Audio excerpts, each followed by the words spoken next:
I was just going to say, obviously we have seen, every poll I think is saying that the Conservative lead has receded, certainly in the last couple of weeks. But, I would argue that this has probably been the most disparate polls that I've seen. I mean, for me, as working in the financial markets, I see the outcome as being quite unclear.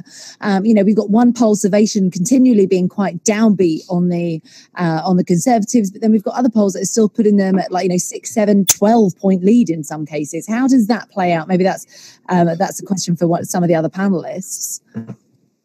Well, I was just going to say that there's two things this election is about.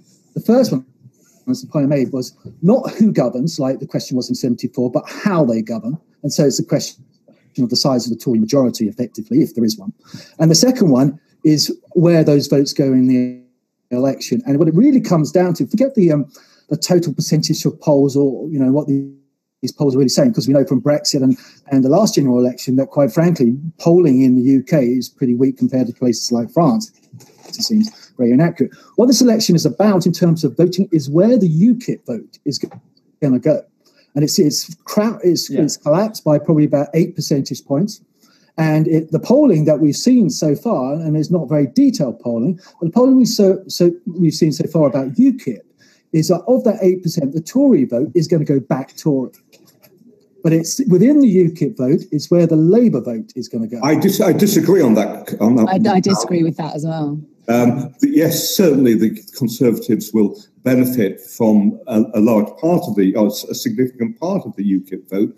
But a lot of analysis was done after the local elections, which we had 4 weeks ago, which found that the Conservatives only got a marginal advantage in places where UKIP people had stood before and weren't standing. So I think people can overestimate the impact of UKIP's position. But Mike, such as what areas? Are we talking are we talking the northeast, or which were predominantly Labour? Absolutely. But given the...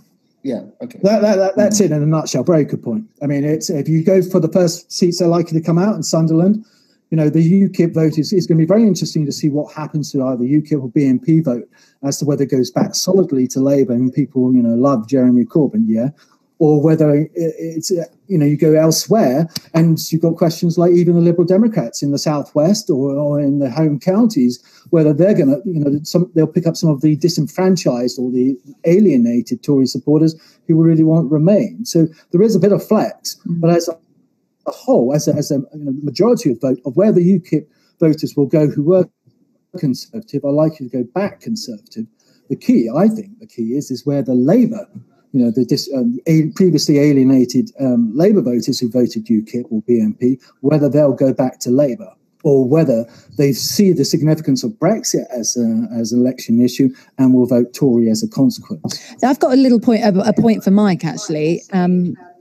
What about the people who voted Conservative, say in 2015, but they also voted to remain within the EU? Has any analysis been done about that cohort, whether or not they're just so horrified by Theresa May and her hard Brexit stance that they might push their vote somewhere? So actually, they may be very undecided, but they may decide, on Thursday that actually they can't vote for the Conservatives because of this threat of a hard Brexit.